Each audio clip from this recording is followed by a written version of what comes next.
I'm black and I'm in my car. This rain just came out of nowhere. And it made me want to sing for some reason. All I hear is, who's it by? Name of mine want to go blank now. Is it, no? No. Who is it by?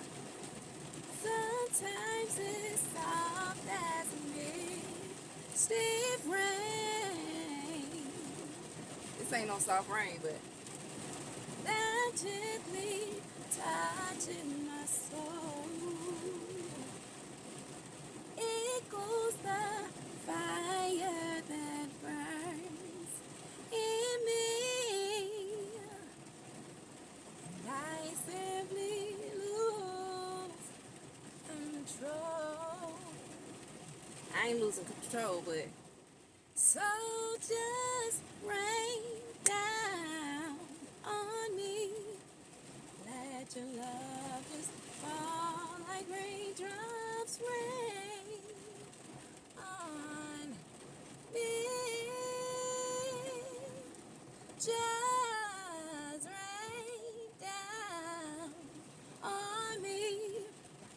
Let your love just shower me. Just rain on me.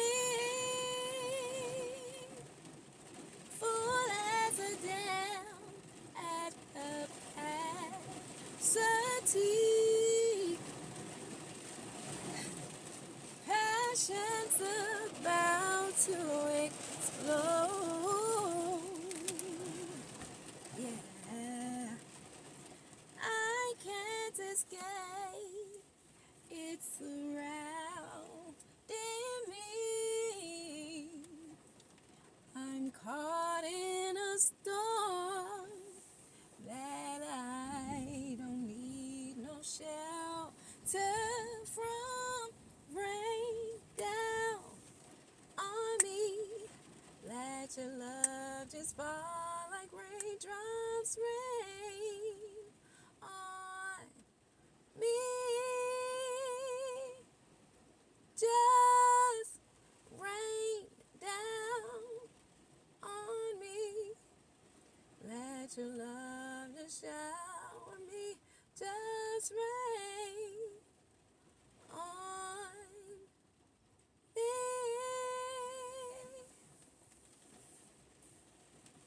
Fall down on me.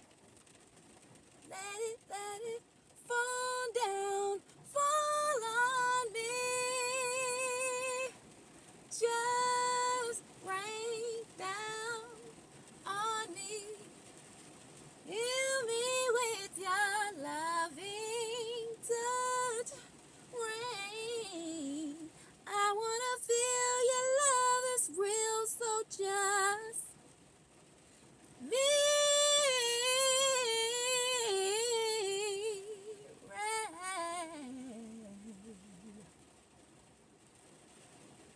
Yeah, yeah, yeah. I don't know where this rain came from. Like, it just came out of nowhere. I should have known that it was coming because it smelled like it, it looked like it felt like it. Like, where the warm weather come from all of a sudden? Like, I should have known. And then watch. As soon as the rain gone, it's a cold front coming. Ain't that something? Oh my God. Oh my God. Rain down on me. Let your love just fall like raindrops rain. Can y'all tell them I'm on the way back to the hospital? I really don't like driving in this, but yeah, guess I'll crank the car up and move now. Should I change the song up? What's another rain song?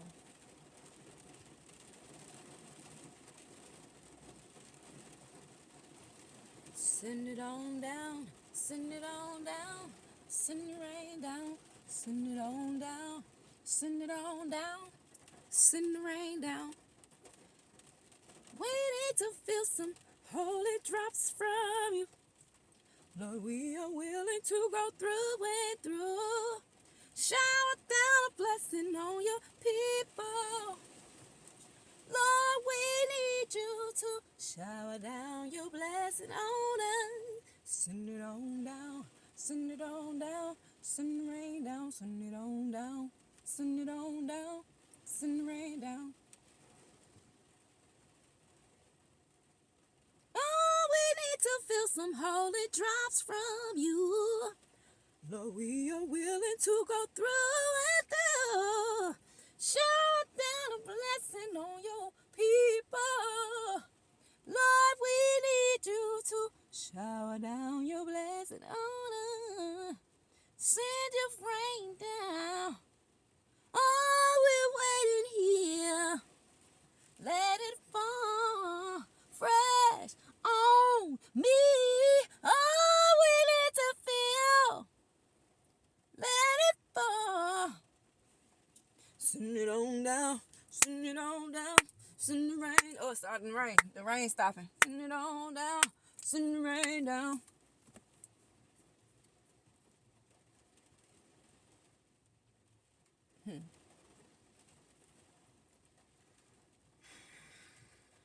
Send the rain down.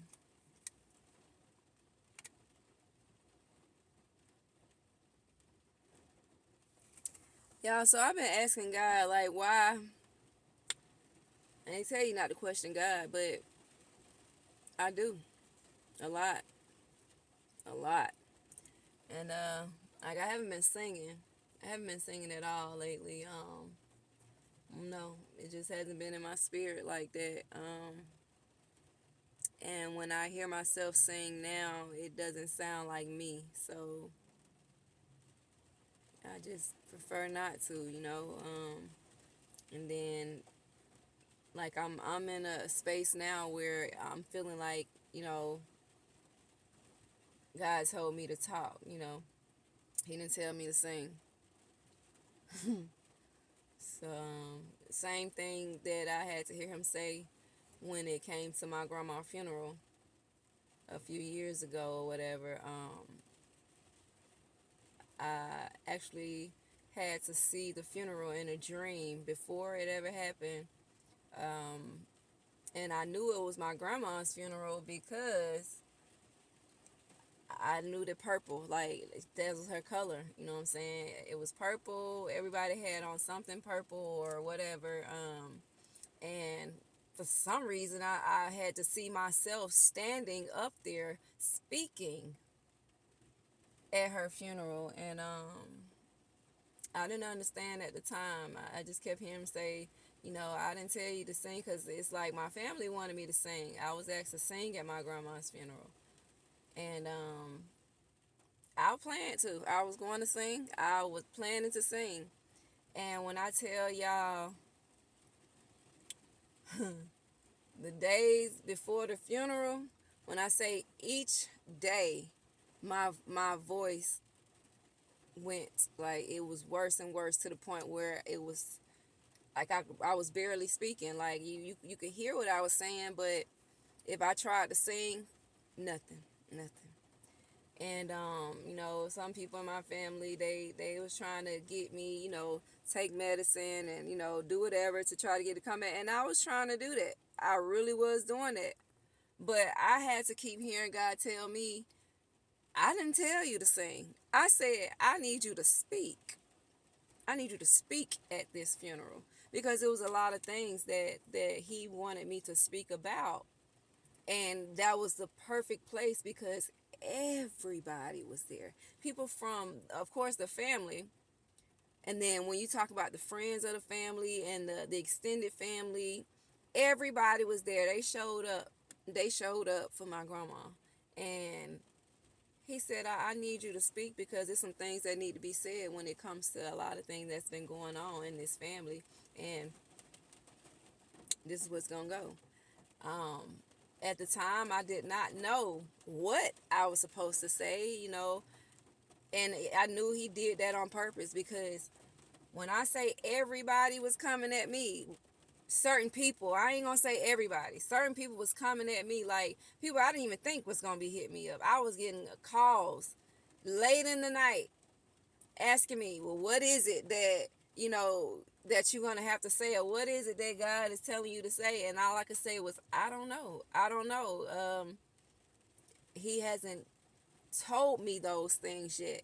And I understand now why he didn't, because he knew those people was coming, to ask me.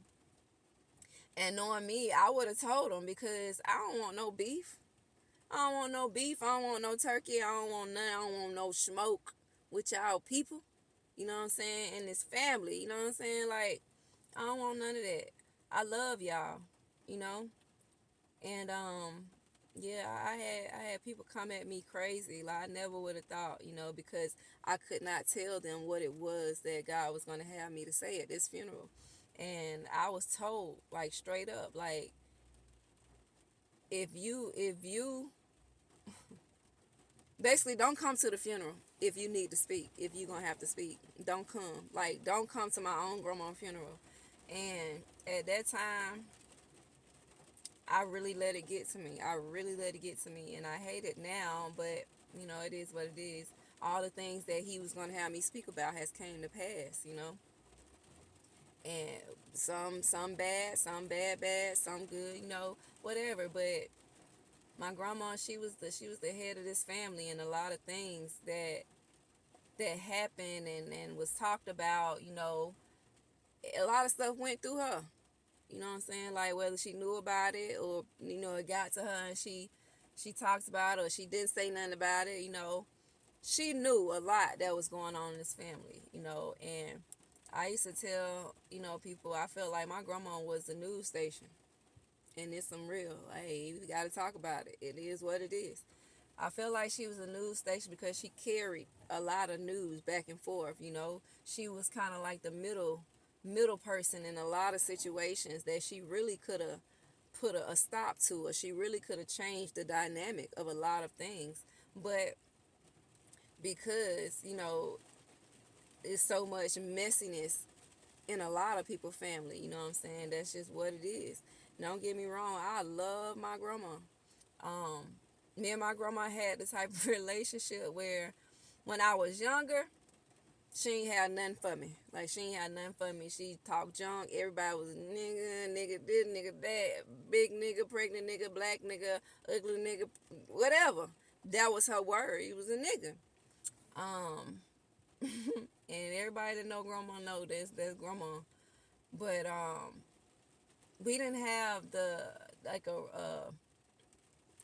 normal granddaughter grandma relationship, because I was in South Carolina majority of my early years. Like, I was back and forth, but I mainly stayed in South Carolina.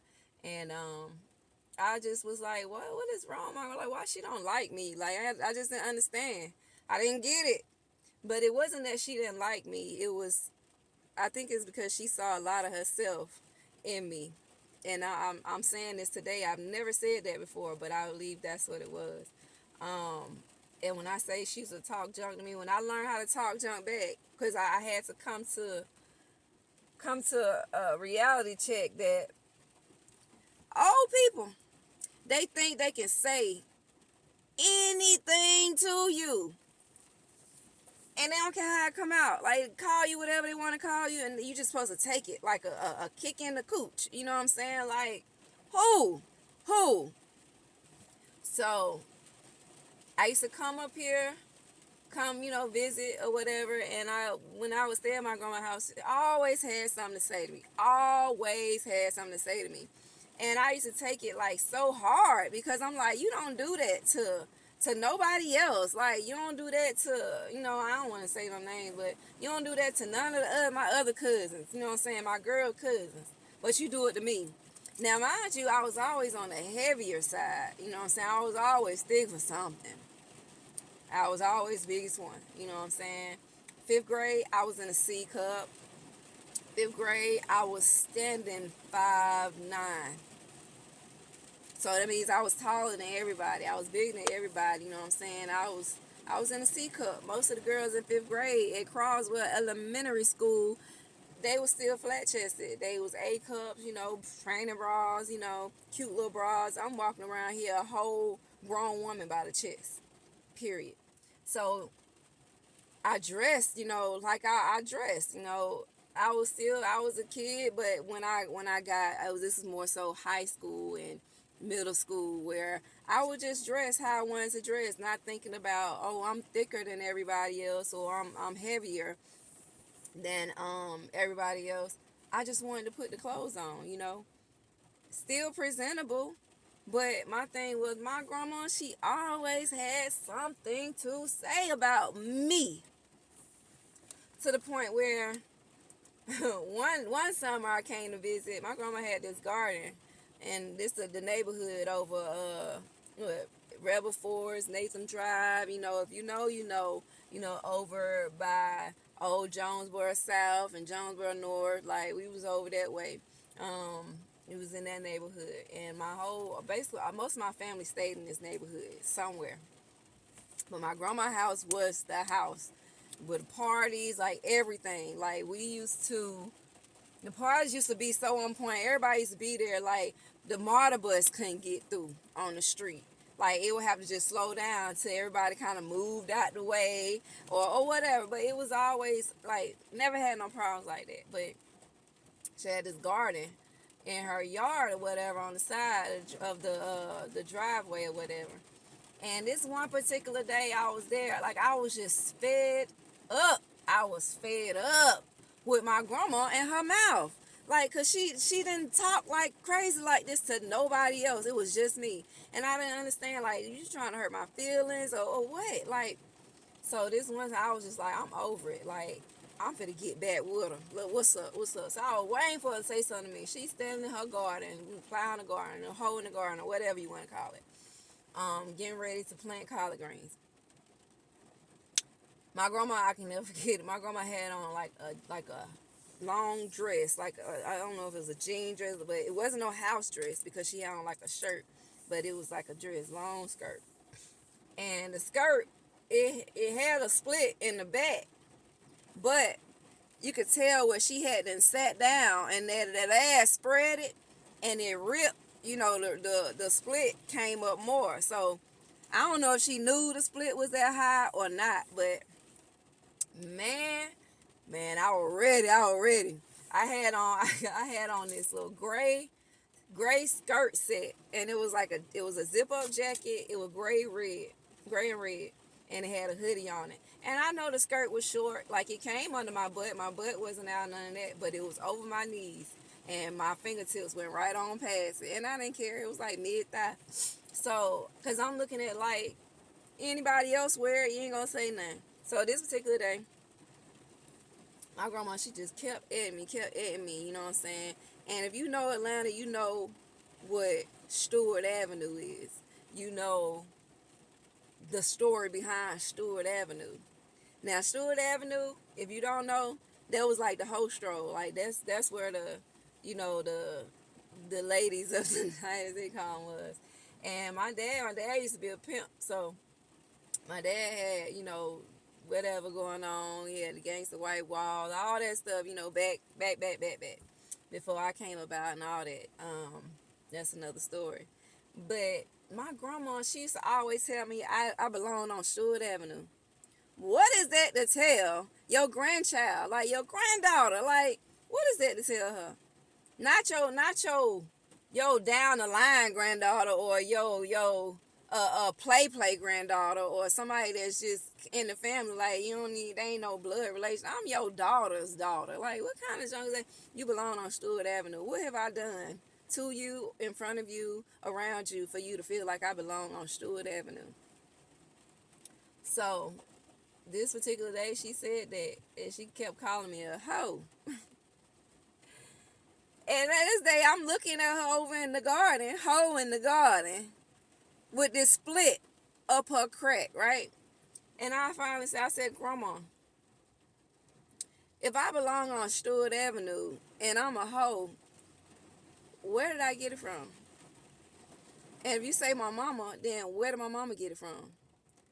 My grandma looked at me so crazy, like, you right. I'm a hoe.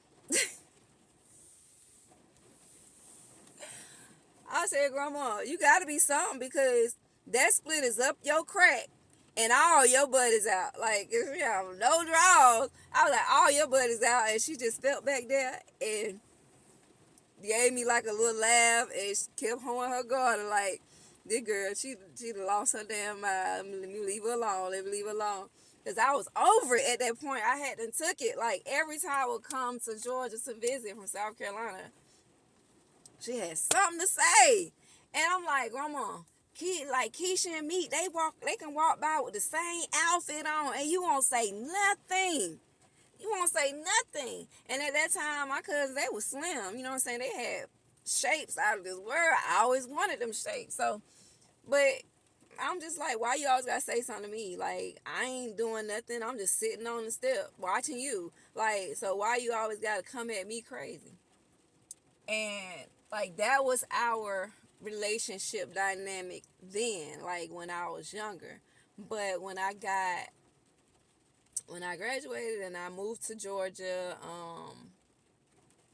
a lot changed because like around when I gave my life, when I actually gave my life to God, you know, or I said yes to God, like a lot of things changed for me. Like a lot of things changed for me. First off, when I had my oldest son, my way of dressing changed off back because I had a boy. You know what I'm saying? I just couldn't move a certain way, and I couldn't have myself presented a certain way, especially having a son, because I was a representation of him, you know, as well as him being a representation of me when he got older or whatever. But man, when I say our relationship changed, like, and it's like she was the first one to acknowledge the change because I'll never forget it. I went to my aunt's house and she was staying with my auntie at this time, and I went in her room and I just looked at her. I had done lost so much weight, and the weight was from, you know, just things I had been going through, but I had lost weight. And when she looked at me, she just lit up because she had her Bible on her lap and she was doing some other stuff, but she was reading her Bible. And she looked up at me and she said, "TAILORMADE. So you done got TAILORMADE on me." And she told me that she was proud of me and that this is who she knew I would be and I could be.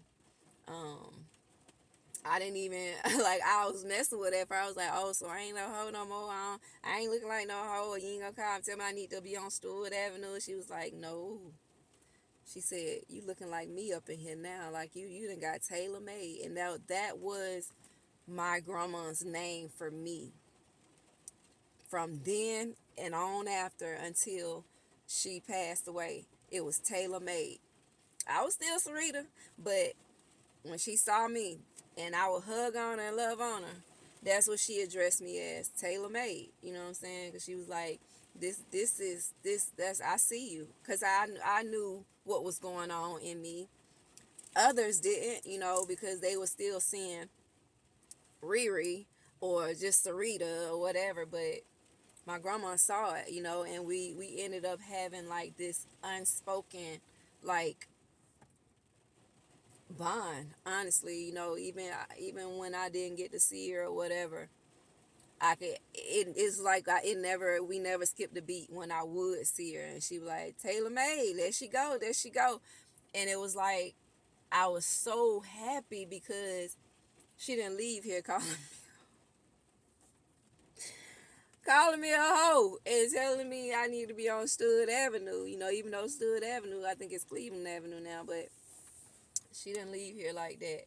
And for me to be the one to get to see her funeral before it actually happened, you know, and it was just amazing. And the people that came at me as far as, you know, not being able to speak at my grandma's funeral, when I say it was crazy, like, because they they didn't know what I was going to say, or they was afraid that I was going to say something that, I don't know, was going to make the family look bad. I don't know what they were thinking I was going to say. Like, but I didn't speak. I almost did not show up. I showed up like at the last minute because I was so hurt that they would even come at me like that to tell me, if you're not going to sing, then don't show up, like, cuz you're not fit to speak. Hmm. Okay. And they know who they are, whether they remember or not. I can't unhear it. I can't unhear these things. And I really beat myself up for a while because I was not obedient in what I know God was telling me to do. Because again, my love for my family, made me bite my tongue, with a lot of stuff. Or my love for people made me mute myself. But that's crazy. Like, I'm just glad she didn't leave here calling me that and not thinking that of me. Even though years later I realized why she looked at me like that, unfortunately, because of things that she had put in her ear. Like I said, my grandma was, to me, she was WIS news. Like every bit of news that was carried to her, she could carry it elsewhere. And you know it's sad. It's sad, but it is what it is. And I feel like she could have changed the dynamic on a lot of things when it came to our family, and how things were handled, and different relationships that could have been better than what they are, and that should have been better, than what they are. But I just hate that I was not obedient at that time, excuse me, in what God was telling me to do. It's sad. But hey, I've sat and watched all the different things that God showed me, you know, that He was going to have me to address and bring to the forefront, and different things. Because once she was laying in front of us, like, that was it. That was the head of the family. Was the matriarch. The matriarch of the family was gone. And when I say it's been chaos ever since. Sometimes it seems like things are gonna be better, but it's not. It's not. Division, just a lot of division, things that should have been brought together before she left here. But because I know some people gonna be mad at me when I say it, but she was a part of the problem sometimes. Instead of like speaking different things over these situations and into these situations, it's like she kind of you know carried the news, and kind of fed the drama a lot of times, and it kept a divide on a lot of things. And I don't know if she really knew she was doing it, but it happened. And I don't, some people might at me and be mad or pissed at me for saying these things, but at the end of the day, the truth is what the truth is, and you can say it's my truth or whatever. I can't unhear certain things. I can't unsee certain things that I was able to see. Um, and it's just what it is. Like, all the division that's going on now, like, I saw this. Like, me speaking at the funeral, and putting all these things on the forefront, I felt like would have put an end to a lot of things. But because it did not go how it was supposed to go. Yeah, the funeral was beautiful and everything, but even at the funeral, it was a lot of mess. It was a lot of mess. And the thing for me that I really ended up going late is because I was crying so because I'm just like, wow, like I can't believe these like certain people came at me how they came at me because they were in fear of what they thought I was gonna say, and I didn't even know what I was supposed to say. I didn't even know. Um, but hey, it is what it is, and yeah, I just been sitting here trying to wait for this rain to stop, and yeah, my grandma, that was a good memory for me. Not good in a lot of ways, but the ending of it, as far as the memories for us, was awesome because she knew who I was to become, and that's tailor made. And anytime I think of my grandma now, I think of her calling me tailor made, because she the only one that's ever called me that, and I hold to that, so it is what it is. I think the rain's for to stop. I'm finna head on down to this hospital, but I gotta stop and get some food first for Pee Wee, cause he said the hospital food is nasty, and it is. But he not gonna make me go broke down here, cause he wanna eat my Captain D's and all this stuff. So yeah, that was just a quick little memory that came across to me, or whatever. Hey, grandma calling me a hoe while hoeing the garden. Ain't that something? That's crazy. That's too funny. But hey, I love y'all. And I just came on here to talk about it a little bit. I don't know what we just talked. We talked about a few different things. I started off singing, I think. But then ended up telling you a quick little story about my grandma and Stewart Avenue and living by Jonesboro South and Jonesboro North and yeah, League Valley. Like if you know, you know.